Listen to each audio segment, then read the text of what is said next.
Well, check out this big factory, man. Checking it. It's pretty Whoa. huge. Yeah. Oh, I like the reflection here. There's the three buildings and then there's the reflection. Yeah, this little body of water here. It seems like all the cars are all pulled off to the side of the road. No, like official parking. They just pulling out further there. So, do you suppose that was a lake or a river there? I'm guessing it's more of a river. Man, they're really building that up there. 6 or 7 buildings. Oh, that looks kind of Chinese, doesn't it? Hmm. Yeah. Look at us going through the Chinese, I would say countryside, but it's not really a countryside. Looking at the Chinese architecture. Isn't by definition all of this architecture Chinese architecture? Yeah. Rows of housing buildings here. Or at least that's what I would guess. That would be. Oh, those white ones look more like little greenhouses. If you're talking about closer to us. No, I was talking about the ones they were like the tall buildings. Yeah, I'd say they're probably housing. This place, like everything looks kind of run down, doesn't it? It's slightly. Yeah. Like built 20, 30, 40, maybe 50 years ago. It wouldn't surprise me, And yeah. not really maintained very well since then. Yeah, I'd say that's kind of part of it. Like, I've seen a lot of stuff. Once it gets old enough, they're like, you know what, tear it down. We're not going to fix it. We're not going to give it a new paint job. Just rip it down, build a new one. Or actually, we're already building a new one. Just wait for that one to be done. And we can finally leave that old, run-down one. Yeah.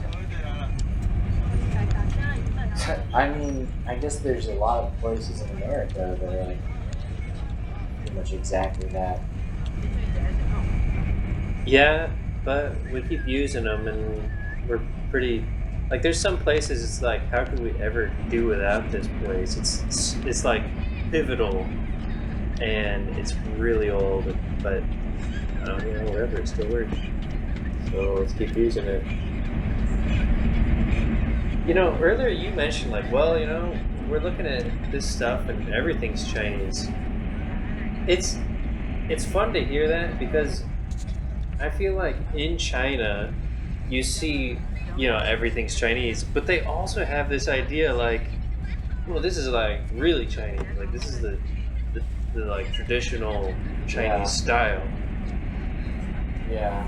And just in the same way, like, someone here, we could fall in love with this idea of this traditional Chinese building there too. Yeah. It kind of reminds me of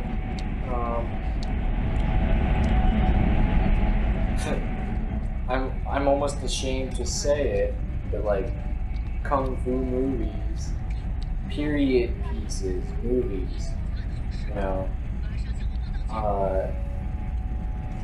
where you get to see all of this like ancient architecture. I mean, that's not why you watch the movie. You watch the movie for the kung fu action, but the setting of the movie is, in these ancient Chinese settings, ancient Chinese architecture.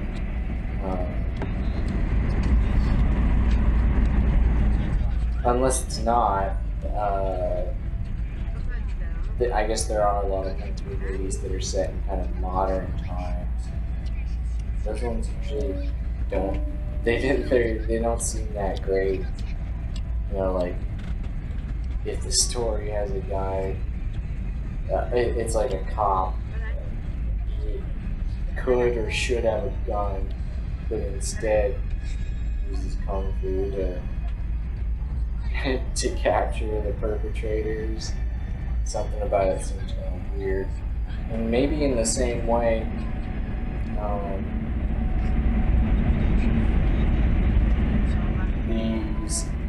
these scenes of the Chinese, man, I don't have a better word than countryside. Rural area.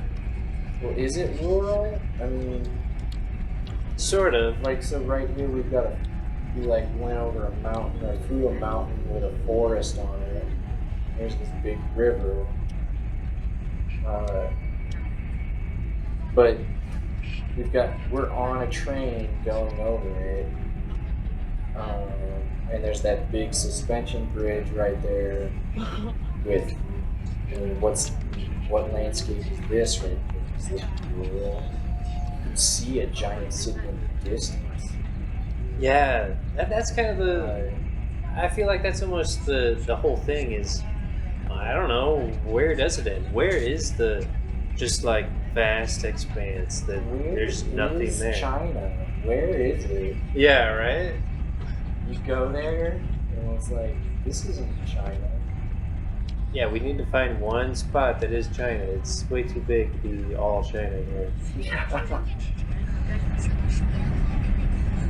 And even in this, like here we're seeing sort of these smaller buildings, and then there's a big tall one right in the middle, and they're building them.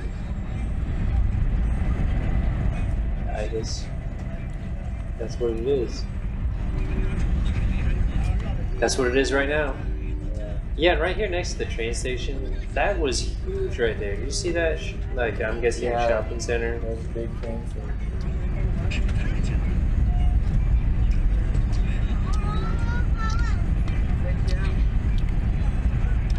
Yeah, there's. I mean, what you were saying earlier. There's a lot of. There's a lot of TV shows in China that are set in ancient times. They're like, let's wear the old style clothing, old style buildings. That's where the real China is in ancient times. Sorta, a little bit, but also like in those shows you can have magic, whereas if you were to have like a regular old sitcom or whatever, it would be weird to like have someone whip out a magic spell.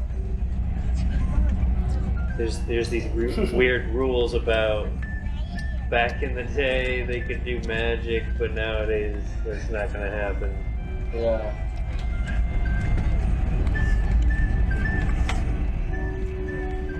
I think a lot of the you can sort of fall in love with history, and a lot of that is also kind of just let's imagine a simpler time. Let's imagine back before we had as much explanation for everything. We can have magic.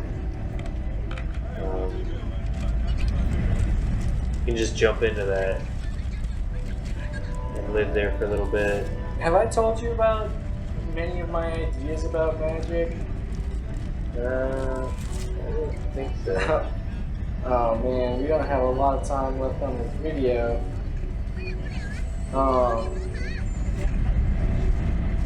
I've been working with the idea that magic is just unexplained. It's a real thing that happens that you can do, but it's unexplained. So it seems magical. But the fact that it happened means that it has an explanation.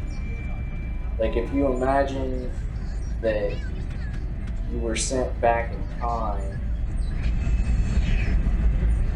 and you knew all of the stuff that you know about science, but you're in a time where nobody knows it, you'd have a difficult time explaining what